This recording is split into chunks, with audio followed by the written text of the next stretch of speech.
Então, eu ia pular da janela do 12º andar e, por sorte, a minha gestora que estava ali acompanhou isso, assim, ela notou e veio me prestar socorro, ajuda. Eu não consigo estar estável para tomar uma decisão crítica, eu não consigo ter maturidade para lidar com uma tensão de divergências de opiniões. Por quê? Porque eu não estou saudável emocionalmente falando. E a minha percepção de estima era baixíssima.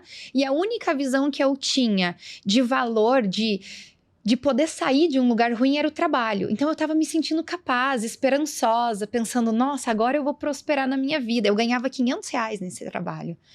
Então, e eu achava que aquilo ali era uma oportunidade de mudar.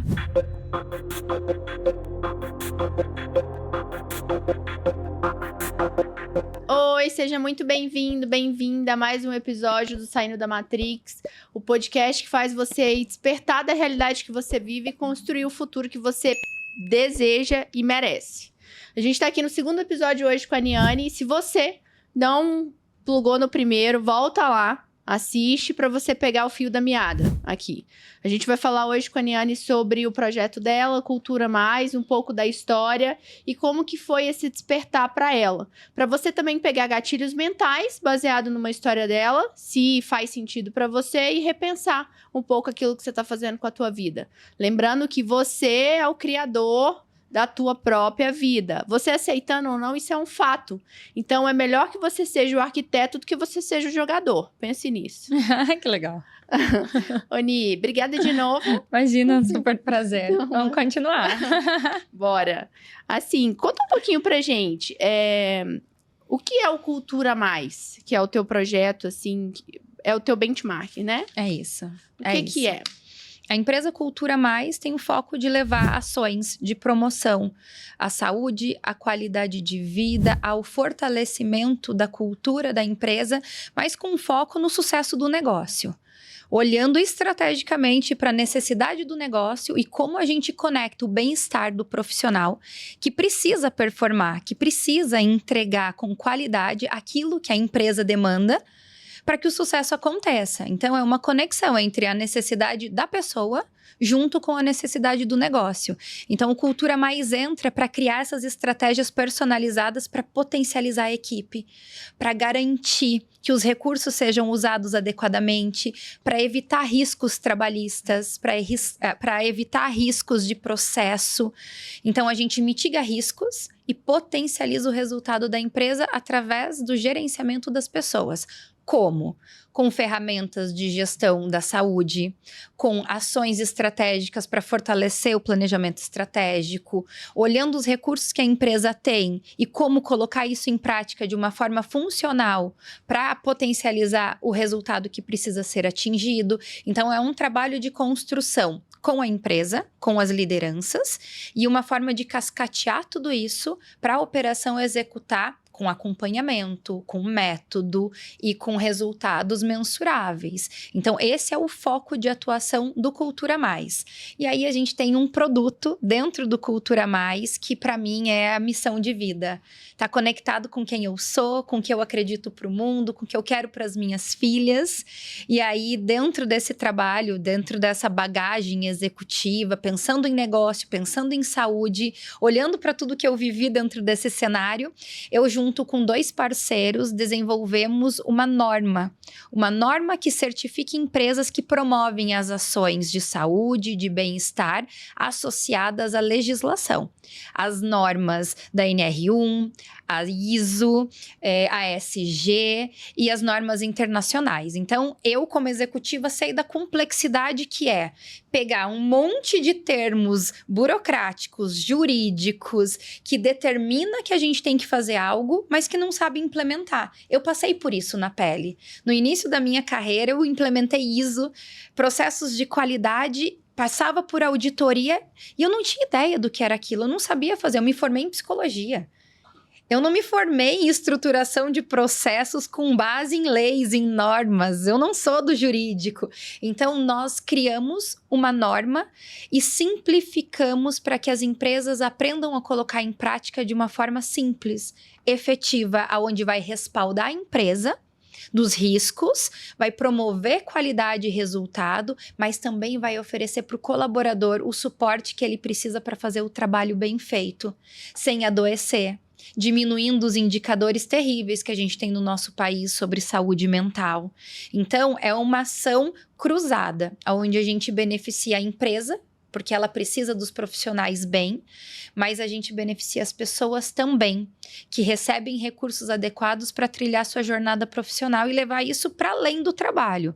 É um reflexo para a vida, para esse entendimento do que precisa ser feito.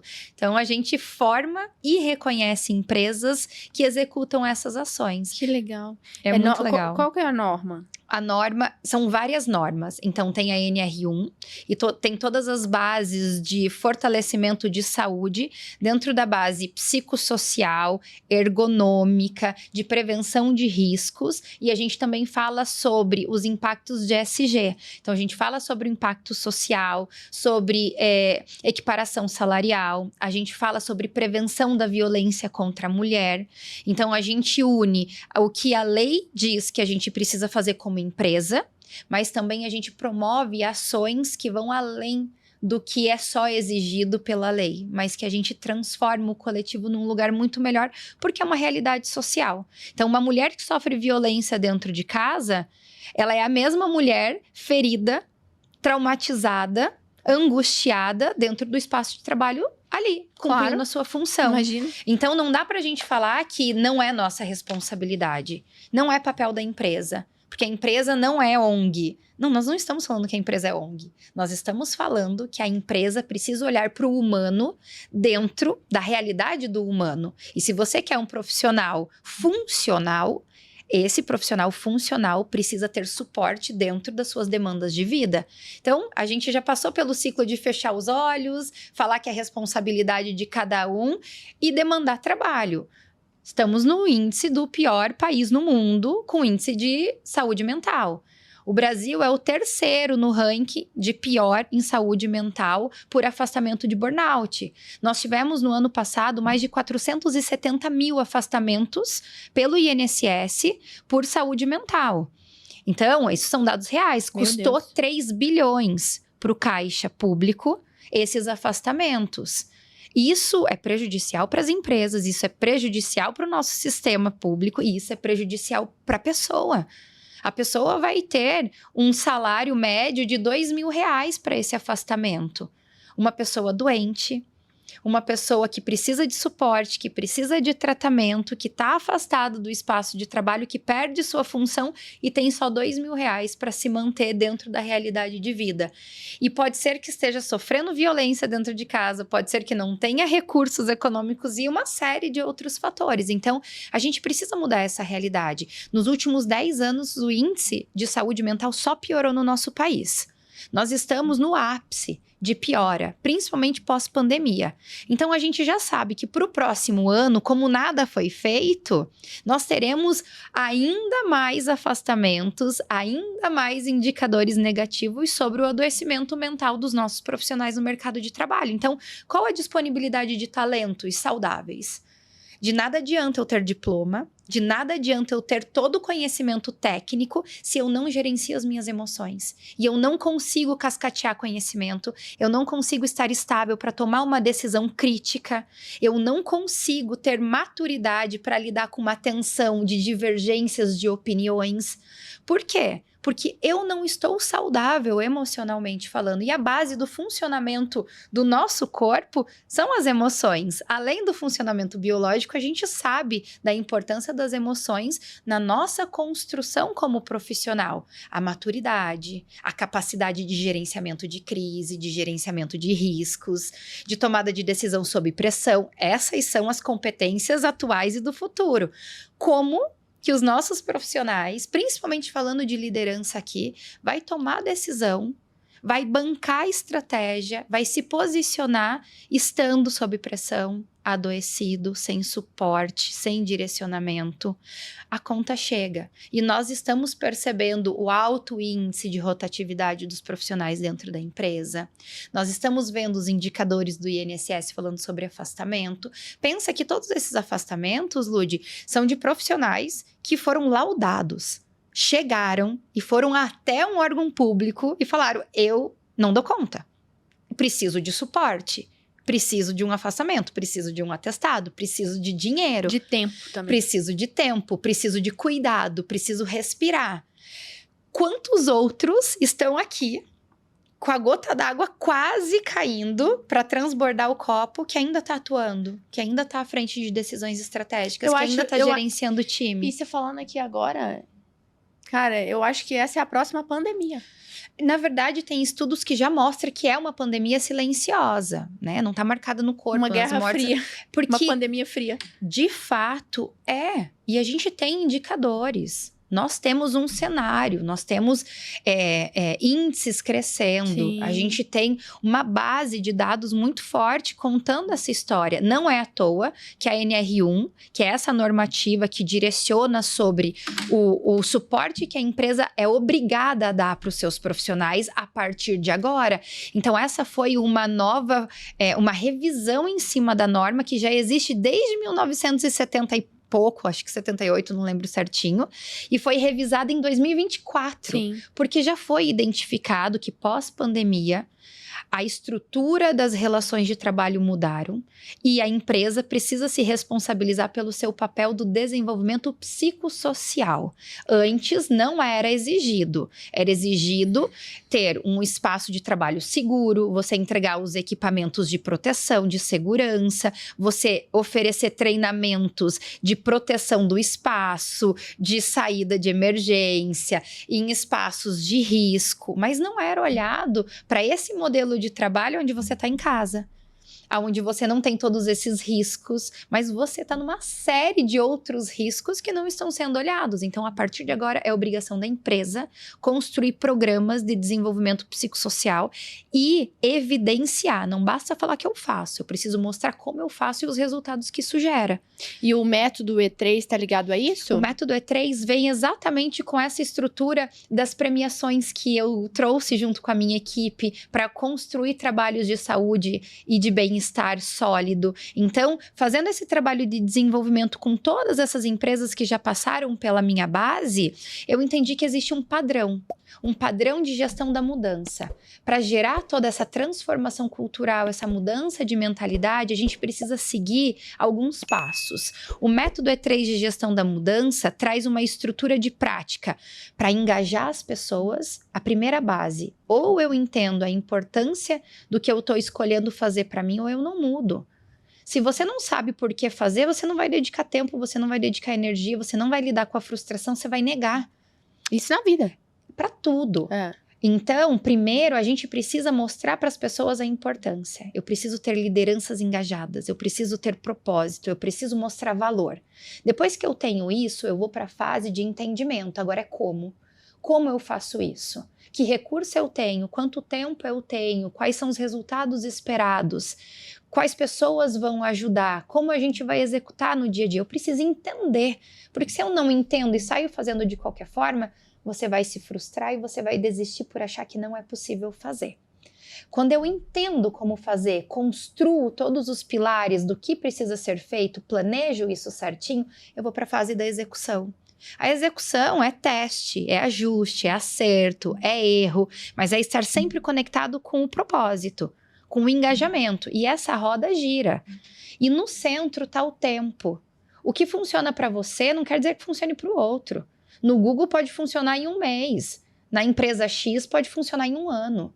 Então, a gente tem que respeitar o tempo do processo para garantir que cada fase seja executada com eficácia, com bons resultados, que seja celebrado. Então, existe uma série de técnicas que são exercidas dentro de cada pilar para que essa mudança, esse fortalecimento cultural aconteça. Então, não é um projeto pontual com uma receita que eu entrego, vai, tchau. Não, é uma forma de construir comportamento e visão de valor dentro das empresas. E assim constituir uma cultura com pautada foco no em bem-estar. saúde e bem-estar, mas não é porque, nossa, é uma ONG, porque agora fazemos clínica e cuidamos emocionalmente das pessoas. Não, é porque isso é estratégico.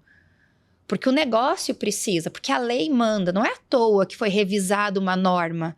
Não é à toa que as empresas vão ser fiscalizadas e precisam comprovar que fazem. Não basta falar que faz. Não, mas aí Saúde que tá. mental é subjetivo. Sim. Eu escuto muito das empresas assim: ah, mas a pessoa não cuida da vida. A pessoa tem problema em casa. A pessoa que escolhe. Eu não posso controlar o que a pessoa faz da vida. Não, você não pode controlar. Mas você pode e deve mostrar o que você faz para promover. Para você se ausentar da responsabilidade, é responsabilidade de cada indivíduo cuidar de si. Mas é obrigação da empresa oferecer recurso e suporte para que a pessoa tenha condições de trabalhar. Então, se eu evidencio que eu executo as práticas que garante, promove saúde e bem-estar, o restante das condições de vida dessa pessoa está relacionado às escolhas pessoais. Mas é tão lógico isso, porque na hora que você vê grandes empresas, e eu falo em números de faturamento e de crescimento, e aí a gente vai para agora o mundo das startups, né? Dos unicórnios da vida. Na hora que você olha a cultura deles, chega a ser até engraçado e cômico, porque é tão diferente da realidade do mundo corporativo, porque você chega lá, tem uma mesa de ping-pong, aí tem os puff, aí tem não sei o quê. E aí veio a geração startup, que também deu uma reviravolta na nossa cabeça, e a gente fala sobre isso num outro momento. Mas a questão é que a cultura que eles pregam é exatamente isso. O colaborador feliz e o colaborador engajado e motivado, ele produz mais. E não quer dizer que ele tem que ficar sentado, trabalhando 8 horas direto, ele vai produzir mais do que o profissional engajado, motivado, trabalhando 4, 6. É isso. E aí, quando você olha por esse parâmetro, você entende do sucesso. Por que no empreendedorismo e eu fiz essa transição de carreira recente, eu trabalho muito mais, mas parece que é com energia muito mais alta e realmente sei o que eu tô fazendo e tenho toda essa certeza. Porque tá vinculado ao propósito, tá vinculado ao engajamento e tá vinculado ao que realmente não só para mim, aquilo que eu acredito de fato. Então, um pouco que eu acho que peca das empresas, e aí a cultura, e isso no geral, é porque às vezes a cultura ela só tá lá, né? Missão, visão e valores, e tá num quadrinho, talvez naquele corredor, que a pessoa nem entra, porque tá na porta da frente, que ela só é colocada ali para os clientes e talvez alguns fornecedores, mas os funcionários entram pela porta de trás. E aí, na hora que você pergunta, eles nem sabem quais são. E aí a cultura ela ficou meio que destinada a isso aqui. A cultura da nossa empresa é essa, missão, visão, valores. Tá, e aí como é que é o comportamento das pessoas aqui dentro? Como é que é a liderança? Ela implica a questão da própria cultura, que tá alinhada à cultura da empresa, como ele se comporta? Ou não? A empresa vai apresentar a cultura de qualquer forma. Agora, se ela está, de fato, associada ao que está escrito na missão, visão e valores, aí é uma outra perspectiva. Não, e tem a cultura, ela é constituída através dos comportamentos. Toda empresa tem cultura. A diferença é se a gente tem ela escrita, estruturada, nomeada, ou se ela é só vivida. Porque ela é vivida. Igual. A forma como as pessoas se relacionam, a forma como elas trabalham, a forma como elas são pagas, a forma como elas são cobradas, a forma como elas executam, a forma como elas convivem, é cultura. Sim. Tudo isso conta uma história. A diferença é se essa história real condiz com a história criada, com o texto narrado, com a frase bonita. Esse é o ponto de maior desafio hoje dentro das empresas, porque ela muda. Cada desafio de negócio, cada momento muda. Alguns valores, alguns fatores da cultura permanecem, outros têm que mudar. E se a gente não olha para isso com muita seriedade, conecta ao negócio e comunica, a grande dor dos negócios hoje são as mudanças que acontecem frequentemente pela adaptação, pelo mercado acelerado, pela competitividade que a gente vive hoje, e não é cascateado a informação. A comunicação não flui. Sim. Muda aqui na alta liderança, não muda na operação, não mudam os processos, não mudam os rituais. Então, Por isso que a gente tem que olhar e construir um planejamento estratégico da empresa adequado, conectado a esses pilares. Tem que respeitar o tempo, não muda tudo assim.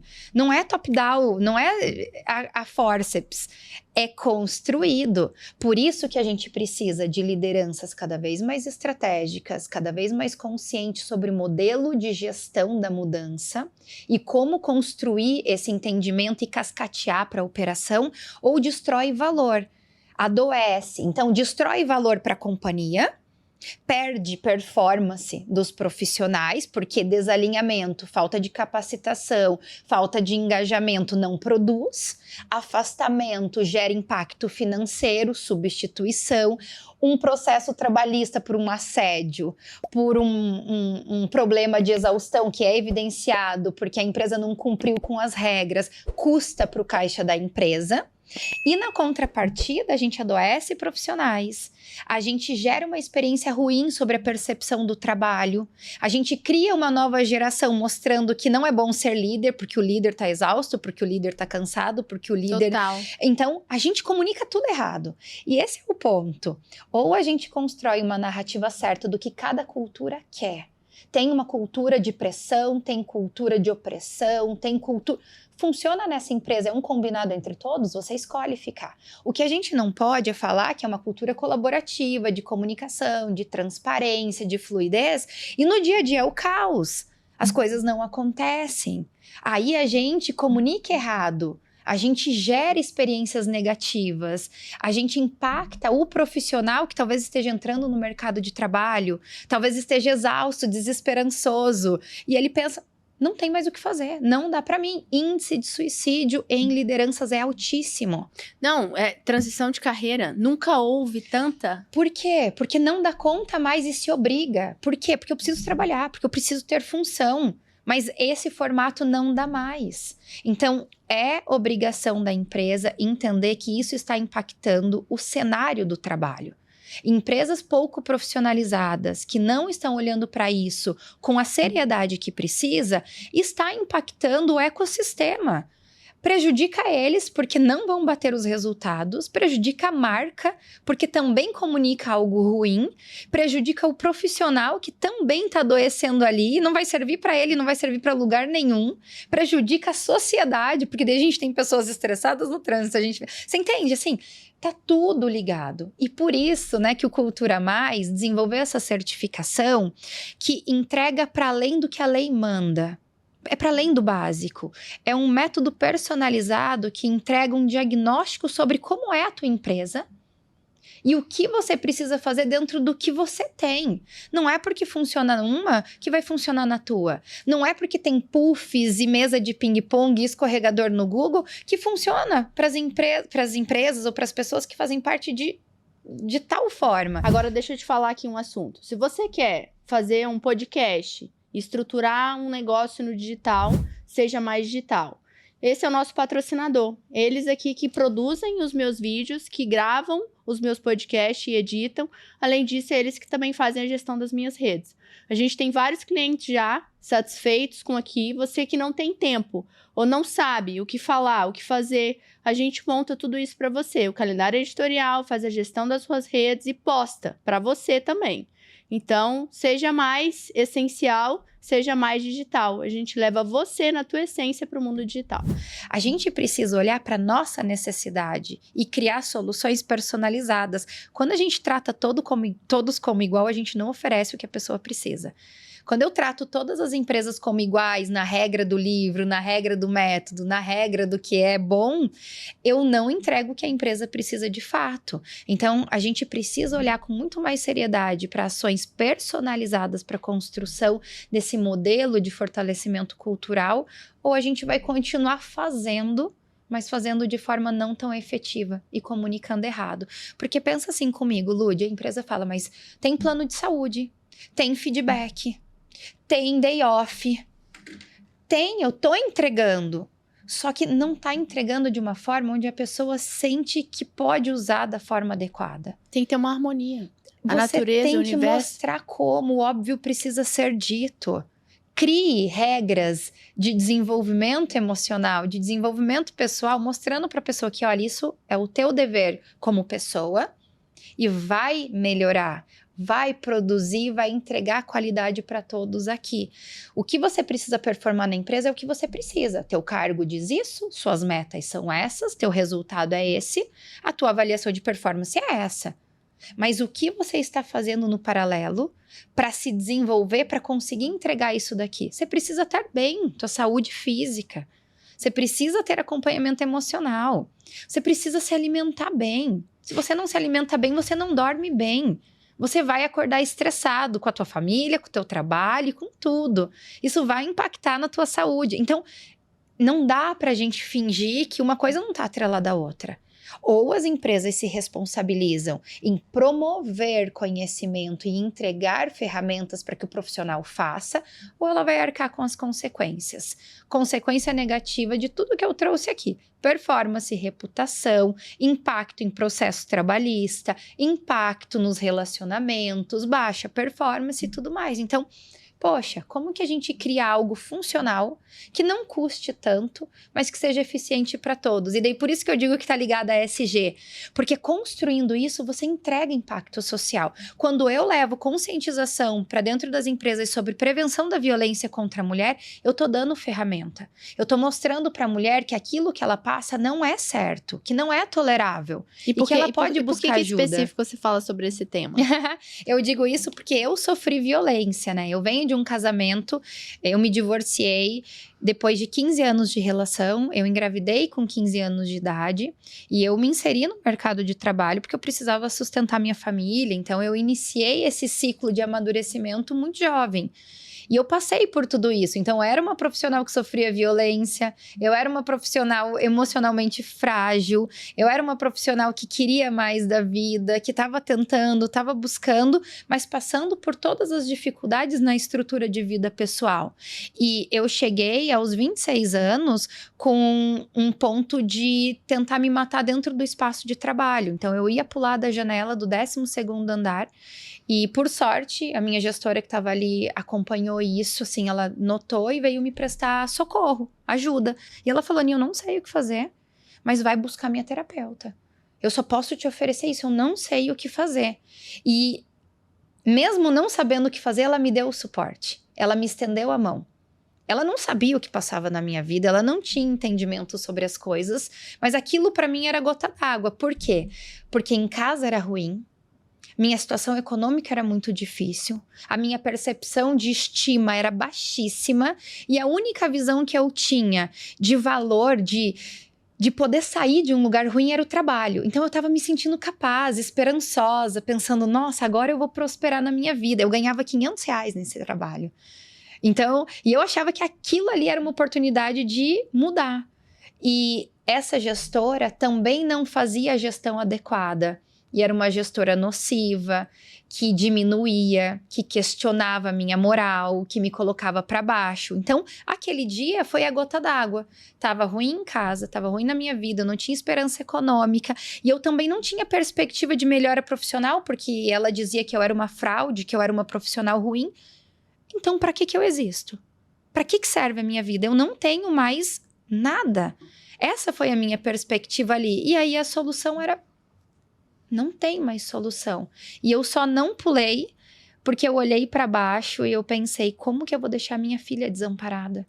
O único motivo de existência era ainda lutar porque a minha filha precisava de suporte. Como que eu ia deixar ela desamparada?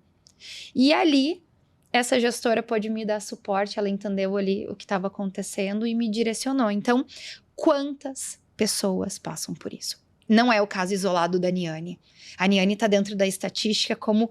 tantos outros, e tantos e tantos. Graças a Deus eu não tô na estatística de quem se suicidou, mas eu tô na estatística de quem idealizou isso, e sofreu, e passou pela estatística de violência, pela estatística de renda baixa, pela estatística de assédio dentro do trabalho. E aí o que eu fiz com a minha história? Eu contei com ajuda, eu busquei apoio, e ressignifiquei tudo com muita dor, com muita luta, construí um plano. Tive apoio de uma única pessoa dentro desse processo, que foi a minha analista, até eu conseguir e me desvinculando de tudo que me prendia, que me sugava energia. E eu comecei a ter perspectiva diferente sobre vida, trabalho, relacionamento, saúde, bem-estar, mundo, maternidade. E hoje eu sou a mulher que eu sou, construí uma empresa com foco em promover o que foi feito comigo e o ganho que eu tive. Então, meu faturamento passa de 100 mil.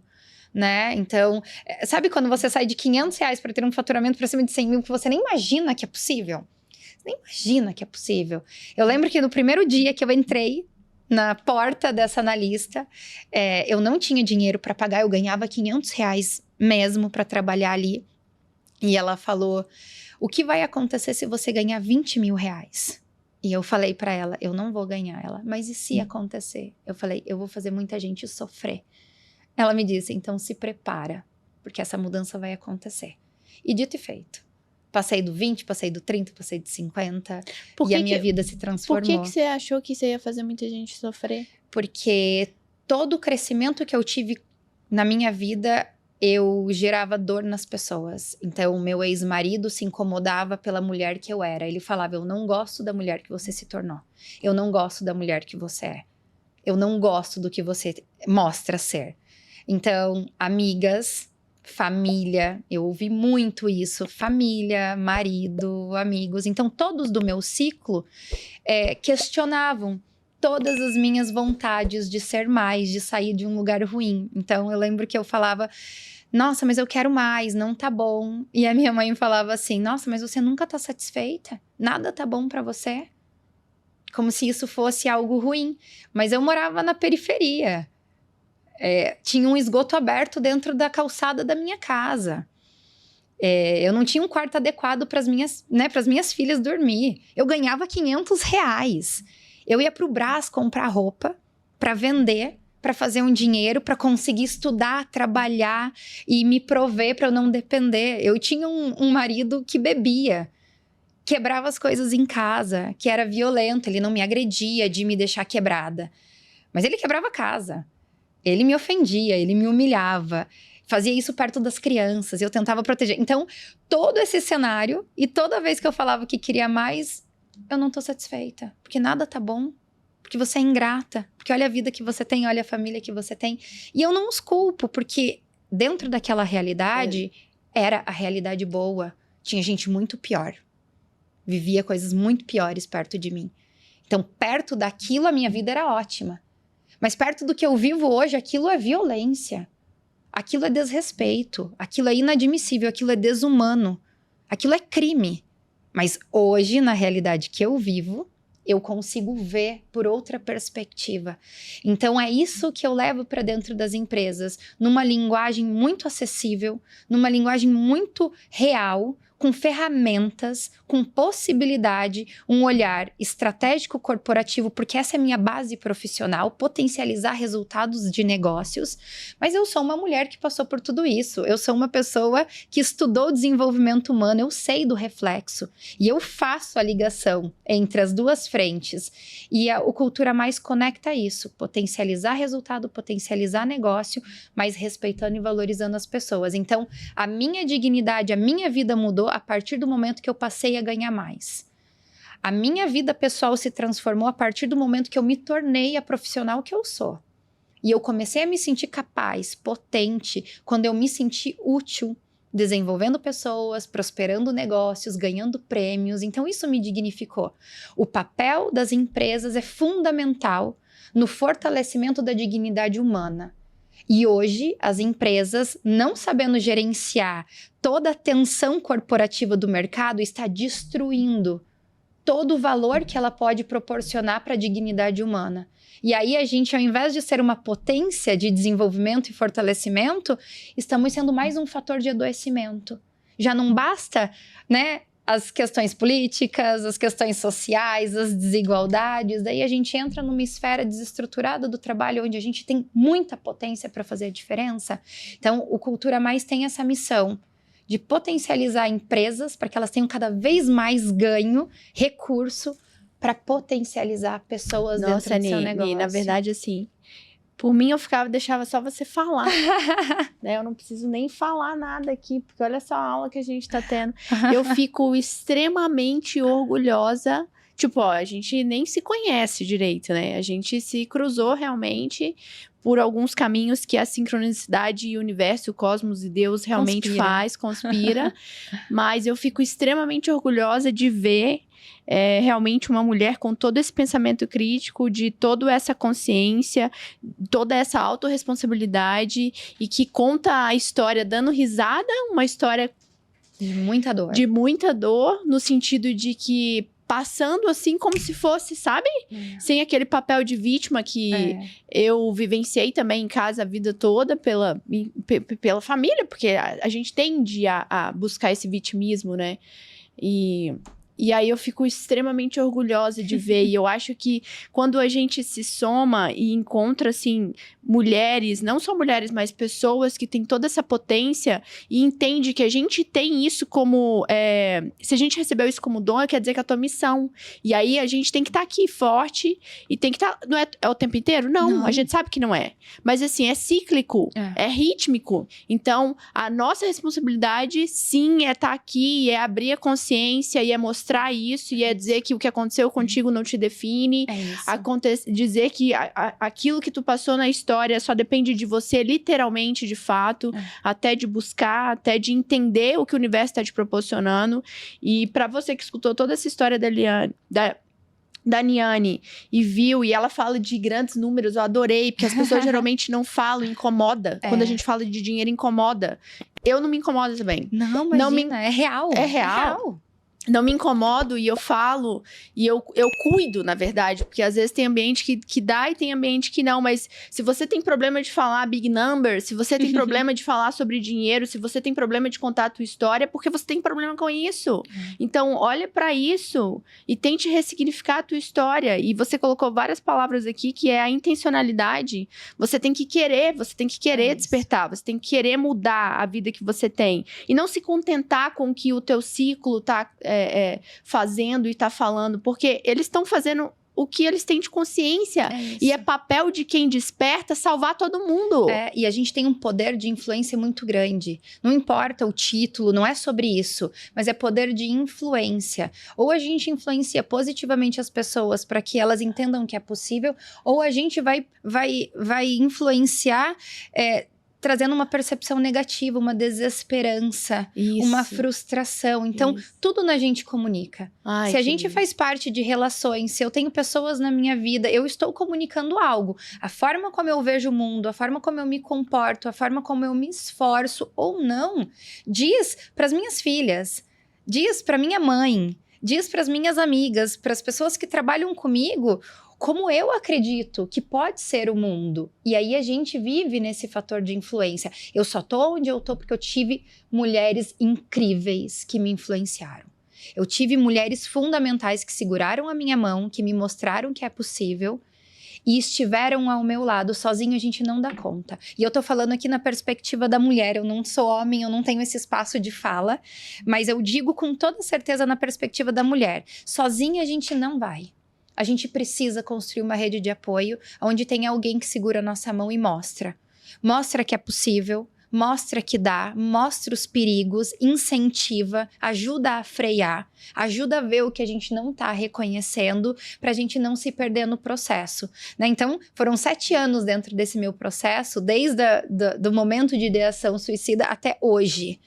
Então, nesses 7 anos, eu passei por muita coisa. Mas se só isso de tempo? Só isso de tempo. Olha que esperança! Dentro de uma perspectiva de carreira, de vida, de relacionamento, de saúde, de maternidade.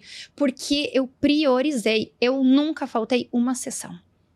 A sessão é prioridade máxima na minha semana.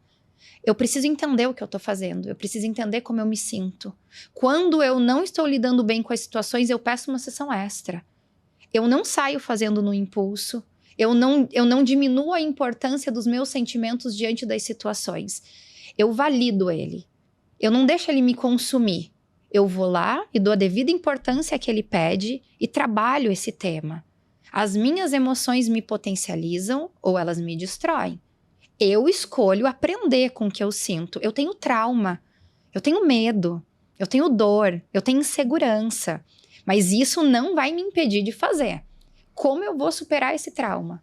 Como eu vou lidar com essa insegurança? Eu tô morrendo de medo, mas o que eu quero é muito importante. Como eu enfrento esse medo? Eu vou lá e busco ajuda. Eu não me acho autossuficiente, eu sou muito humilde. Eu não dou conta sozinha, tudo bem, depende de mim, mas eu vou buscar suporte para que eu possa fazer. Então eu acho que isso me tornou a mulher que eu sou. Eu respeito demais o outro. Eu respeito demais a história de cada um.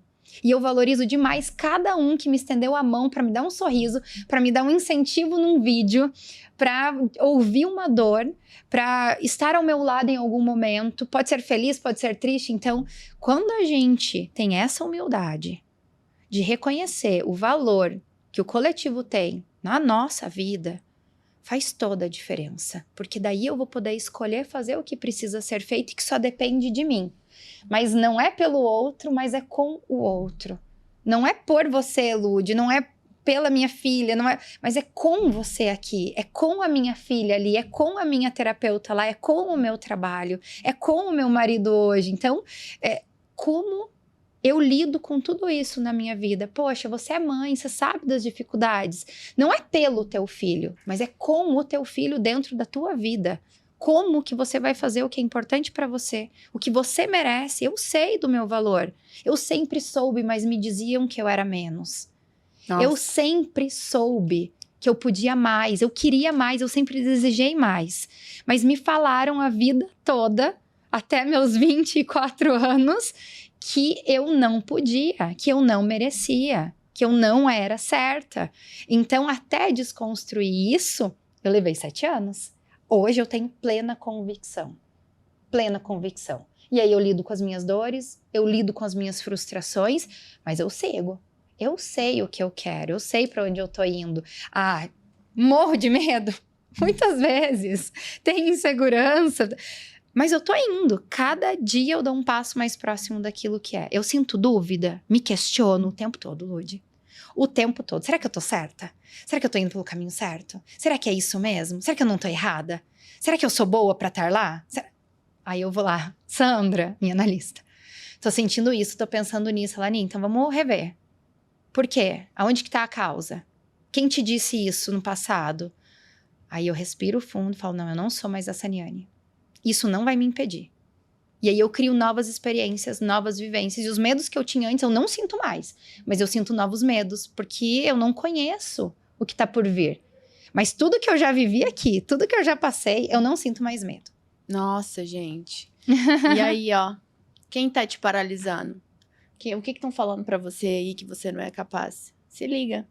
7 anos passa assim. E talvez o teu tempo é menor. E indiferente, a gente colocou aqui, ó, tempo. Cada um tem o seu. Então, foca no seu. Foca no agora. Foca no agora. E se você quer saber mais sobre o próximo episódio, fica ligado. Fica ligado.